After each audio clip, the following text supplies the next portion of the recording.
Hey there, good evening. Welcome to Prog Monster. My name is Murph. I am the host of this show, a show that's dedicated to progressive rock, hard rock, heavy metal, and other forms of rock music. So this is my Friday night live experience show that I do every Friday. Basically, I either cover a live album, a live video, one that I may own in there, or one that I get off the internet, or I may talk about a live experience that I've had. So today we're going to be talking about an album that I've had for it's probably over 20 years now. We're talking about this one. I'm going to get up closer with this because its writing is small. Deep Purple, Nobody's Perfect. This was my introduction to Deep Purple. I, of course, had heard stuff on the radio and stuff, but I hadn't owned anything. This was the first thing that I owned. Somebody actually bought me this, and I can't for the life of me remember who it was. Anyways, it's a pretty solid live concert, or I should say it's a solid live album. It's not really a concert, it's a bunch of concerts put together. So let's give you a little bit of information on it. It's the personnel on this features Ian Gillan on vocals. He does play some harmonica on this as well. Then you got Ritchie Blackmore, of course, on guitar, Roger Glover on bass, Ian Pace on the drums, and John Lord on keyboards, and he plays organ. I think he also plays piano on some of the tracks on this as well. Okay, so this album was released June the 28th, 1988. Probably one of the first kind of CDs, like the first year of the CD it was released, because originally it was on vinyl. And my copy, this copy here, which I've had for over 20 years, doesn't have the full arrangement of. There's like 14 songs on the album originally, and there's only 11 on my CD here, so the time factor is going to be off by a little bit as well. And it goes at 88 minutes 53 seconds. Label is on Polydor and was produced by Roger Glover and the members of Deep Purple. So it's a pretty solid concert. Like, is it as good as Made in Japan? I really don't know. I suspect it probably isn't, but I've only had Made in Japan for maybe half a dozen months, maybe not even that. So I've listened to it a half dozen times. I like it quite a bit, but this one I've used to play pretty much after work every day for months when I was still living where I was 20 years ago, and played it a lot. There's a lot of tracks on here I like quite a bit too. Starts out with Highway Star, fantastic keyboard solo, followed by a fantastic guitar solo. And you're going to get a lot of that on this album. There's a lot of really solid guitar on this album, like more than any other instrument. I think the guitar is like right up front center here. So I always kind of knew that Ritchie Blackmore was a good guitarist, but until I actually had this album and listened to it, I didn't realize how good he really was. Strange Kind of Woman, it's the next track. Some excellent guitar bits on this. Some really good guitar and vocal trade-off. Where it's basically what it is it's Ritchie Blackmore plays a really high-pitched guitar part, and then Ian Gillan tries to match it on vocals. It's pretty scary how high that guy's voice can go. He does a little bit of a part towards the end of the song on Jesus Christ Superstar. Like they go into that kind of thing. It's kind of interesting. I like that. Okay, the next song on the album, Perfect Strangers, is one of my 2 or 3 favorites. It might be my favorite track on the album. Ian Gillan is like just like really good on this, dominating on this song, and a great guitar riff by Ritchie as well. I like Ian's vocals on this quite a bit. Really one of the best tracks that he has. The next is Hard Lovin' Woman. The intro by Gillan.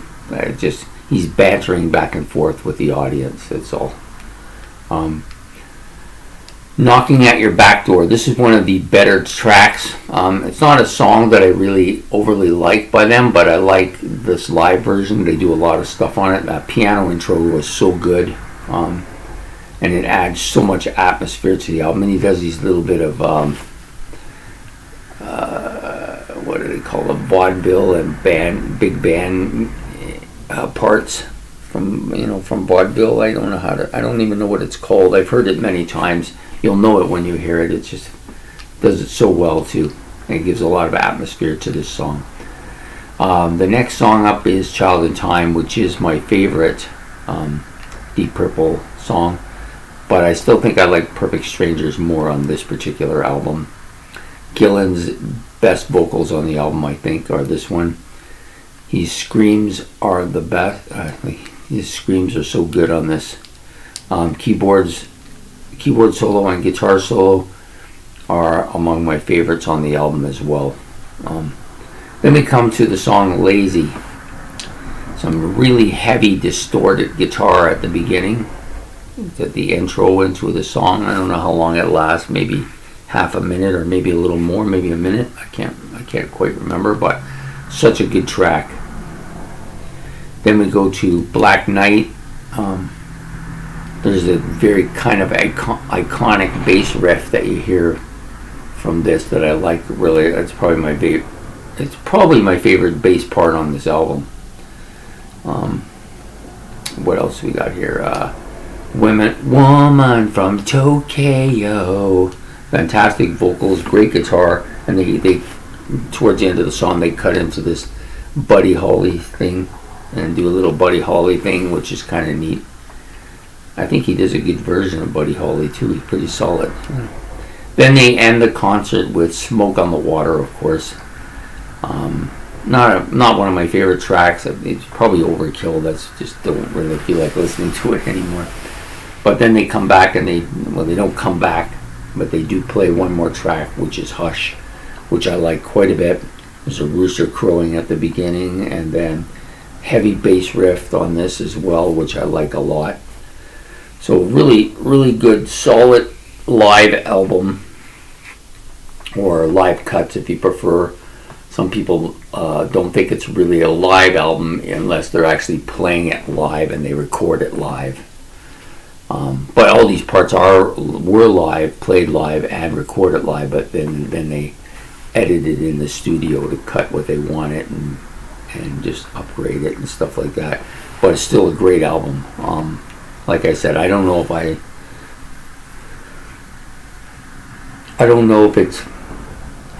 it's as good as Made in Japan, but I kind of have more of a feeling for it because I've been listening to it for a hell of a lot longer. So I'm going to say that I think it's better. For now, it's better. That might change, though. Get to listen to them, but really solid album. It was a nice introduction to Deep Purple from me, and it got me into the band. So there you have it, my Friday night live experience. I hope you like and subscribe. It's much appreciated. Just had one note to make. The Drama album from my series was supposed to come out this morning, but I hadn't noticed that it came out 2 days ago. I recorded it, and I think I recorded it, Back in Black, and the album that's coming out tomorrow, all on the same day. But for some reason, I scheduled Back in Black for today and the other album for tomorrow. But for some reason, the one that Drama, which was supposed to come out as my Day 28 album, came out 2 days ago, and I didn't actually notice it because I really wasn't looking for it until I seen Back in Black was out yesterday, and then I was following it, and then I went to see how Drama did today, and it wasn't there, and I couldn't figure out why, and then I went back and found it. Anyways, for any of you who are confused by that, that's what happened. It was supposed to come out today, this morning, but it snuck its way in there 2 days early. Guess it couldn't wait to get out of the box. Anyways, that's just wanted you to know that that's what happened. So there's 3 more to go tomorrow, Sunday, and then Monday, and then the series will be ended. And I have one more video to make before I take my leave from the channel for about a week. Well, won't be quite a week. It'll be more like 5 or 6 days. And that will be Ben's album challenge, which will come out Sunday night. He's given me a real challenging album. Actually, I've got some strong opinions about the album already, and some strong feels about where I see this album. So I got a few more listens too. I didn't realize Cozy Powell was also on the album, so that makes it a great listen to for me. Anyways, you have yourself a good evening, and we will be back Sunday night with Ben's album challenge.